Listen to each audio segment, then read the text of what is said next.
One question I've been pondering for quite a while now is why so many AAA games suck.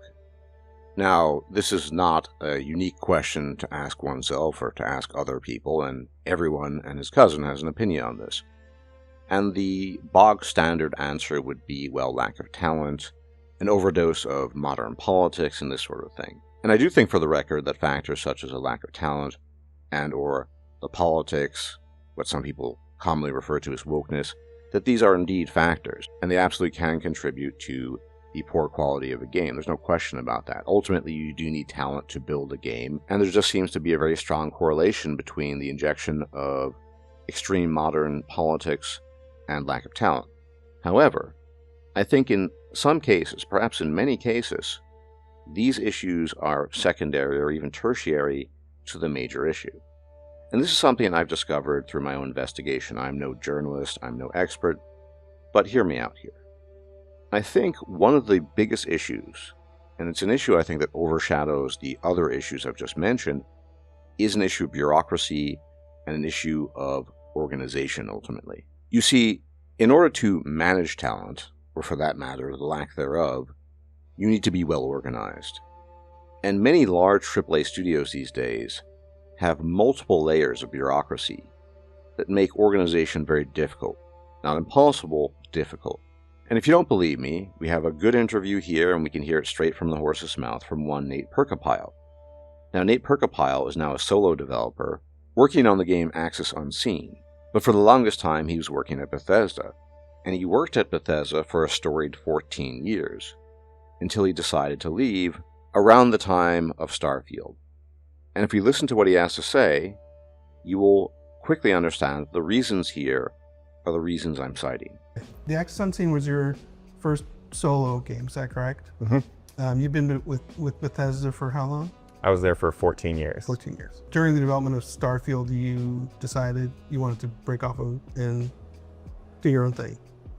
Yeah, it was time. Like, I had been there so long, and Starfield wasn't super my thing. I mostly went there for Fallout, which worked out great since like 10 of those years were just on Fallout games. At any point after you left and were developing your own game, did you have any second thoughts? Do you have any doubts? Do you have any panic? Like, oh my gosh, what have I done? No. Honestly, it had been so much less stressful as an indie, even though it's like, yes, I'm not actually making any money until I ship something.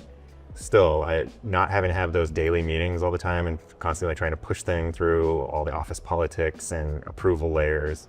Like, it was very refreshing to just care about the game. And that kind of situation you're talking about where it was so many meetings, so many people to go through and so many layers, that wasn't how it was when you were working on games like Skyrim and Fallout, is that correct? No, not at all. Like, we were much, much smaller then, and we had quite a bit of freedom to do stuff. Like, one that people know about that we did was Blackreach in the game. Some of people's, their favorite location, but that was not on schedule at all. Like, we just kind of did that on the side and put it in, and that was a lot of things on that game. Like, the werewolves was a whole side project from somebody. Like, originally it was just dudes with dog heads, and someone took it upon themselves to make it, awesome. And that's where I think a lot of the great stuff within Skyrim came, was having that freedom to do what you want, as opposed to it being this whole checklist design and design by committee. Right. So, and during the Starfield time, that would have been say you had some idea that you're like, oh, maybe I'll throw that in. That just wouldn't be possible in terms of the all the kind of rigmarole you had to go to. Yeah, I think you would basically get in trouble for doing that. Okay, so we see here what Nate is referring to, and that is the multiple layers of bureaucracy. Too many people involved, too many developers who are not being well managed, and as a consequence are not well organized in their activities, and perhaps most importantly, the top-down interference. As he just stated, we never would have gotten werewolves or Blackreach in Skyrim, and if you know Skyrim and play Skyrim, you of course know these features. They're inherent to the game by now. They're some of the best things about Skyrim, without having had the smaller team and the ability between team members to simply exchange ideas on the fly, and indeed in some cases capitalize on fringe or hokey ideas, and then turn them into a reality. When you have a smaller team that's allowed to work under its own auspices, so in the case of Skyrim, roughly 150 people, then you're actually allowed to achieve a lot more, and possibly can achieve a lot more, than had you a team of 400, 500, 600 people with a lot of top-down management. Because in the latter case, you have this issue of public relations, you have HR, you have all these bureaucrats that need to greenlight every decision and look into everything. And I think this is very apparent, above all, in the design of Starfield. And Nate Perkopile talks about this in the interview as well, obviously. But from a player perspective, I can tell you that the thing I noticed the most, more than anything else, was the disjointed nature of the game. You had huge areas of the game that seemed just plain old disconnected from other areas of the game, as if the developers working on the game were not communicating with each other, and were not coordinating their efforts. And yes, Starfield has a lot of issues, but this was the issue that I thought was the most apparent to me when I was playing the game, and it was the issue that was driving me crazy. And when you listen to Nate Perkopile talk about this, and you find out about the internal politics of Bethesda and what went on, you quickly realize that you're not imagining this, there really was an organizational issue. And I think the same applies to many other studios. Not every studio, obviously, but another one would be, say, Ubisoft. I don't think Ubisoft is especially well organized. They have so many divisions, they have hundreds and hundreds of developers, and they have a lot of layers of bureaucracy on top of all of that. And that's a deadly combination, because I don't think in many of these cases it's fundamentally a lack of talent. Yes, lack of talent is a thing, and it does occur. I think Concord is a great example of this, for the record. But in cases such as Bethesda or Ubisoft, I don't think it's strictly a talent or lack of talent issue. And we can also look at a specific instance with respect to Ubisoft. The recent game that everyone's glazing so much, the game everyone loves, the great masterpiece of the century, Clair Obscur, Expedition 33, is a game that's been developed by ex-Ubisoft developers. Now, whatever I think about that game, and I don't think it's a masterpiece, it is a technically very well-made game, and a lot of talent went into the game. Whether it's the music, the graphics, the visuals, the combat design, etc., etc. So you have this situation where clearly there have been, at least in the past, talented people who worked at a large, bureaucratically bloated AAA studio.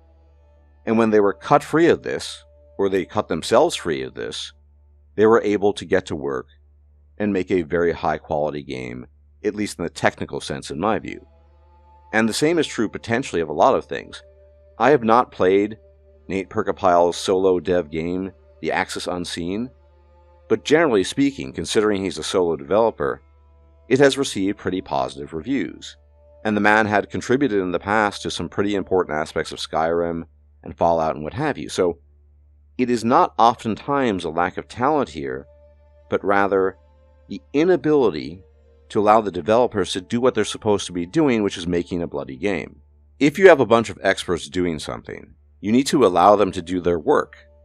Imagine a situation where surgeons at a hospital, say in the ER, were not allowed to properly do the work they need to do, and instead were constantly confronted by bureaucracy, which they are in some sense, I don't doubt that.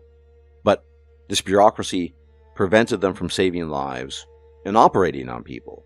It would be a patently absurd situation, and yet in many cases, in many instances, we have this very same situation in the AAA development sphere, because nobody can let the developers simply cook, to use Zoomer speak. Just sit back and let them work on the things they're supposed to work on, let them organize themselves, and bounce ideas off of each other.